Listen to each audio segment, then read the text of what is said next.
Tu as toujours voulu avoir des plantes carnivores à la maison, mais tu ne sais pas comment t'en occuper. Je te montre c'est quoi les trucs qu'il faut savoir. Les plantes carnivores, c'est fascinant, mais c'est vraiment différent des autres plantes qu'on a à la maison parce que ça vient des milieux qui sont très humides et très pauvres en nutriments. Voici les 5 catégories de plantes carnivores que tu peux retrouver en magasin. Les plus populaires, donc la première, la famille des Sarracenia, donc des espèces d'urnes en hauteur. Ce sont des pièges passifs, ce n'est pas des pièges qui bougent. Ensuite, tu as la dionée. Donc, la dionée, c'est vraiment la plante typique qui va fermer ses trappes quand il va y avoir un insecte à l'intérieur. Par la suite, tu as la drosera. Donc, la drosera, c'est une plante à glu. C'est vraiment des pièges collants là, que les insectes vont venir se coller dessus. On a aussi la pinguicula. Donc, celle-là aussi, c'est une qui a des pièges à glu. Toute sa feuille en est recouverte. Et par la suite, on a aussi les fameuses népenthes, qui sont des grandes urnes comme ça, qui vont être aussi une plante carnivore passive, donc elle ne va pas créer de mouvement.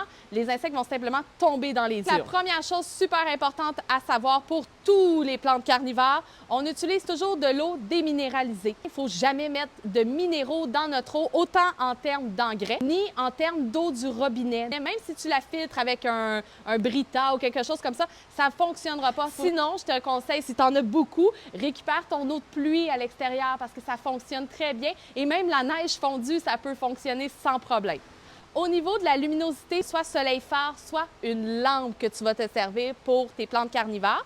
Il y en a une qui va faire une exception, c'est la fameuse népenthe qui, elle, peut tolérer une pièce qui est juste lumineuse sans soleil direct. Ça prend absolument un substrat pour plantes carnivores, donc tu ne peux pas utiliser ton substrat pour plantes tropicales que tu as déjà à la maison parce qu'il y a des nutriments à l'intérieur. Donc, pour ce qui est de ton choix de pot, je te conseille d'aller avec un pot qui est dans un pot. Donc, il y en a qui sont déjà faites pour ça puis qui ont des petits gauges. Souvent, c'est pour des cultures semi-hydro, mais toi, tu peux t'en servir pour ta plante carnivore. Simplement, sur ton petit gauge, ça va être écrit le maximum. Toi, tu vas toujours être au-dessus du maximum. Sinon, tu as aussi les humidariums. C'est des pots qui sont conçus pour retenir l'humidité. Donc, souvent, ce qu'on fait, c'est qu'on plante au centre, on monte le niveau d'eau très haut dans le fond du pot et tout autour, tu peux te permettre de faire des petites roches décoratives et on va aussi remplir le contour avec un petit peu d'eau pour dégager beaucoup d'humidité. Au niveau des dionnées, drosera et sarracenia, pour ces trois-là, ils doivent toujours être assis les fesses dans l'eau.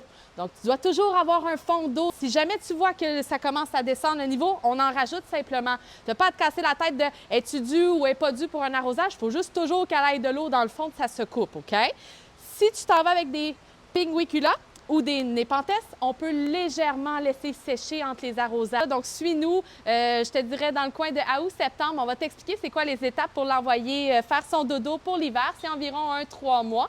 Donc, ça se passe quand même assez rapidement. Puis tu vas voir, c'est quand même assez simple aussi.